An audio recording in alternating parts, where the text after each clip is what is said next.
नमस्कार दोस्तों। आज मैं रामायण काल की एक बहुत ही मनोरम कथा आपके लिए लेकर आई हूँ। लंकापति रावण के वध के बाद जब अयोध्यापति प्रभु श्री राम की कीर्ति दूर दूर तक फैल रही थी और वह मर्यादा पुरुषोत्तम कहलाने लगे थे, तब एक दिन महादेव शिव की इच्छा भी मर्यादा पुरुषोत्तम श्री राम से मिलने की हुई। पार्वती जी को संग लेकर महादेव कैलाश पर्वत से उतरकर अयोध्या नगरी के रास्ते पर चल पड़े।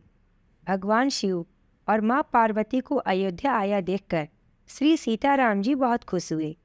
माता जानकी ने उनका उचित आदर सत्कार किया और स्वयं भोजन बनाने के लिए रसोई में चली गईं। इस बीच भगवान शिव ने श्री राम जी से पूछा, आपके सेवक हनुमान जी दिखाई नहीं पड़ रहे हैं? श्री राम जी बोले, वे बगीचे में हैं। शिव जी ने श्री राम जी से बगीचे में जाने की अनुमति मांगी और पार्वती जी का हाथ थामकर बगीचे में आ गए। बगीचे की खूबसूरती देखकर उनका मन मोहित हो गया।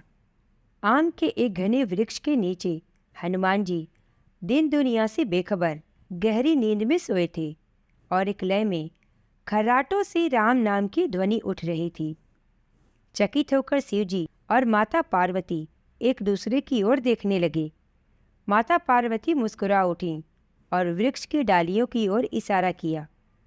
राम नाम सुनकर पेड़ की डालियां भी झूमने लगी थीं और इनके बीच से भी राम नाम उच्चारित हो रहा था। शिव जी इस राम नाम की धुन में मस्त मगन होकर खुद भी राम राम कहकर नाचने लगे। माता पार्वती जी ने भी अपने पति का अनुसरण किया और अपने कोमल पांव थिरकाने लगीं। शिव जी और पार्वती जी के नृत्य से ऐसी झनकार उठी कि स्वर्गलोक से देवतागण भी आकर्षित होकर बगीचे में आ गए और राम नाम की धुन में सभी मस्त हो गए। माता जानकी भोजन तैयार करके प्रतीक्षारत थीं, परंतु संध्या घिरने तक भी अतिथि नहीं पधारे। तब उन्होंने अपने देवर लक्ष्मण जी को बगीचे में भेजा। लक्ष्मण जी तो स्वयं को श्री राम का सेवक ही मानते थे, अतः बगीचे में आकर जब उन्होंने धरती पर स्वर्ग का नज़ारा देखा तो खुद भी राम नाम की धुन में झूम उठे। महल में माता जानकी परेशान हो रही थीं कि अभी तक भोजन ग्रहण करने कोई भी क्यों नहीं आया। उन्होंने श्री राम जी से कहा, भोजन ठंडा हो रहा है, चलिए हमें जाकर बगीचे में से सभी को ले आएं। जब सीताराम जी बगीचे में गए तो वहाँ राम नाम की धूम मची हुई थी। हनुमान जी गहरी नींद में सोए हुए थे और उनके खर्राटों से अभी तक राम नाम निकल रहा था। श्री सिया राम भाव विह्वल हो उठे। राम जी ने हनुमान जी को नींद से जगाया और प्रेम से उनकी तरफ निहारने लगे। हनुमान जी प्रभु को आया देखकर शीघ्रता से उठ खड़े हुए। नृत्य का समा भंग हो गया।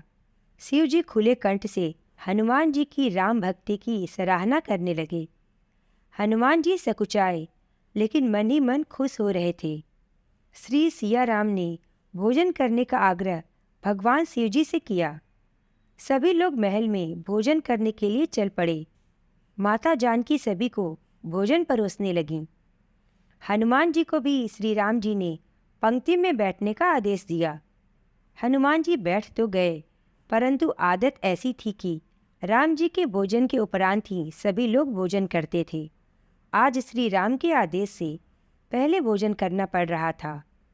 माता जानकी हनुमान जी को भोजन परोसती जा रही थी, पर हनुमान जी का पेट ही नहीं भर रहा था। सीता जी कुछ समय तक तो उन्हें भोजन परोसती रहीं, फिर समझ गईं कि इस तरह से तो हनुमान जी का पेट नहीं भरेगा। उन्होंने तुलसी के एक पत्ते पर राम नाम लिखा और भोजन के साथ हनुमान जी को परोस दिया। तुलसी पत्र खाते ही हनुमान जी को संतुष्टि मिली और वह भोजन खाकर उठ खड़े हुए। भगवान शिव ने प्रसन्न होकर हनुमान जी को आशीर्वाद दिया कि आपकी राम भक्ति युगों युगों तक याद की जाएगी और आप संकट मोचन कहलाएंगे। संकट हरे मिटे सब पीरा, जो सुमिरे हनुमत बलबीरा। कैसी लगी दोस्तों आपको यह मनोरम कथा? अच्छी लगी हो तो ज़रूर इसे लाइक और शेयर करें। तो ऐसे ही और पौराणिक कहानियों के लिए मेरे चैनल को सब्सक्राइब कर लें। धन्यवाद।